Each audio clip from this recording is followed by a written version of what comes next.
Hello friends, I'm Maggie and today we are going to make a super quick miniature bakery in 1/12 scale. For the base, I'll be using this cardboard box. First, cut out two of the sides and unfold the box. This makes it much easier to apply the wallpapers and flooring. Then, cut out two windows. Now we are going to add the wooden flooring paper. I'm so excited to share my very first published craft magazine. This one is the flooring issue. It features 12 seamless flooring patterns with 4 pages of each design. That's so many variations to choose from. Honestly, I don't think I'll ever run out of dollhouse flooring again. With this book, you can make up to 48 rooms in 1/12 scale or at least 15 rooms in 1/6 scale. I'm not sure which design to pick, they all look wonderful.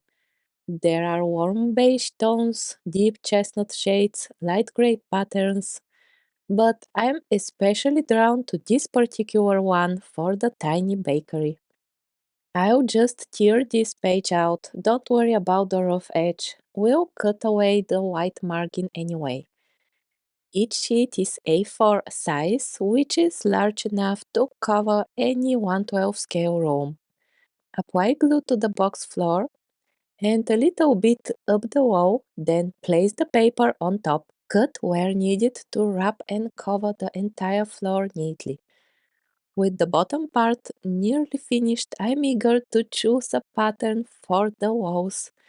For this, I'll be using my Floral Wallpaper Patterns magazine, which I created especially for projects like this. It includes 12 premium seamless pattern designs with 4 sheets of each, enough to cover any room in 1/12 or 1/6 scale. Each pattern is so delicate and beautiful that it's hard to decide. Just look at these flowers, aren't they lovely? I think this one might be my favorite. The yellow wallpaper is also very soft and would look wonderful in the bakery. Since I can't choose, I'll test a few loaves of bread against the different designs to see which background makes them stand out the most.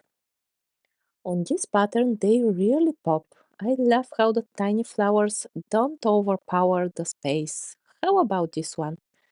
It's nice, but I think I prefer the white with the smaller flowers. After testing a few more designs, I finally made up my mind. I'll go with the one featuring the tiny gentle flowers. This time, instead of tearing the page, I'll cut it neatly with an X-Acto knife. I place a mat beneath the sheet and carefully trace with the knife. Just look at those little flowers, such an incredibly minimalistic and elegant design.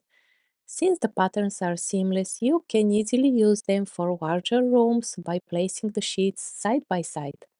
Next, I glue the sheets to the walls, making small cuts around the windows so they wrap neatly around the edges. Once the walls are finished, I fold the box back together and glue down the bottom tabs, overlapping them with the flooring pattern. For the exterior, I found a really interesting wavy craft paper in my supplies, so I decided to use it. I glued a rectangle of clear plastic over the window, added tape for support, and then covered it with the wavy paper.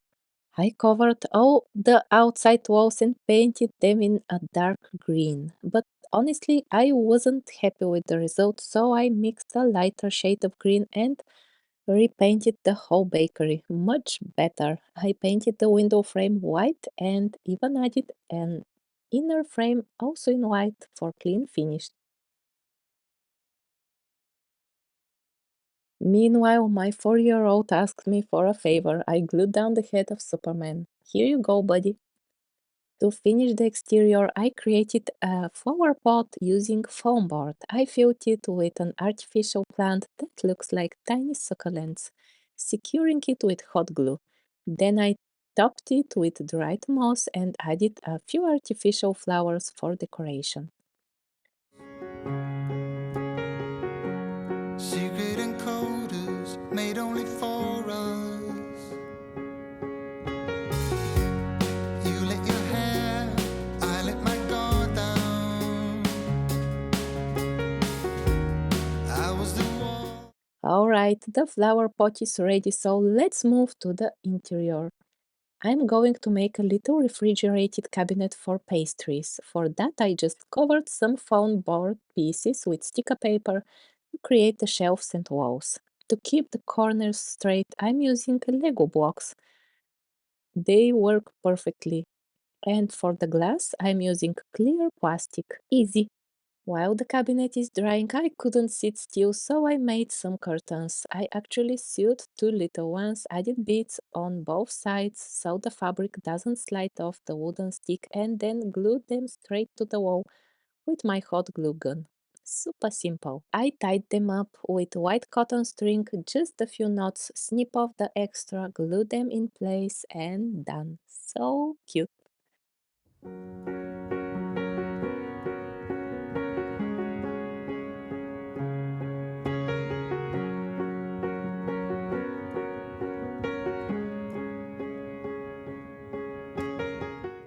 Okay, the cabinet is finally dry and I can't wait any longer. I'm putting it into the bakery and filling it with cakes. I ordered a whole bunch of mini cakes from Timo and they fit perfectly on the shelves. Some of these cakes I actually made myself in my Easter crafts video, so it feels really special to use them here. They're exactly the size I need. I'm so happy with how this looks.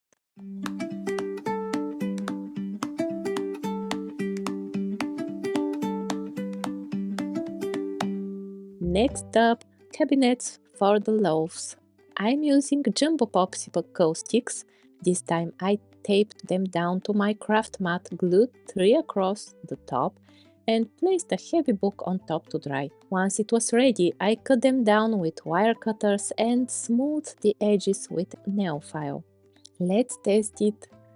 Yep, it fits perfectly. To build the walls and shelves, I used big Lego Duplo blocks again to keep the angle straight.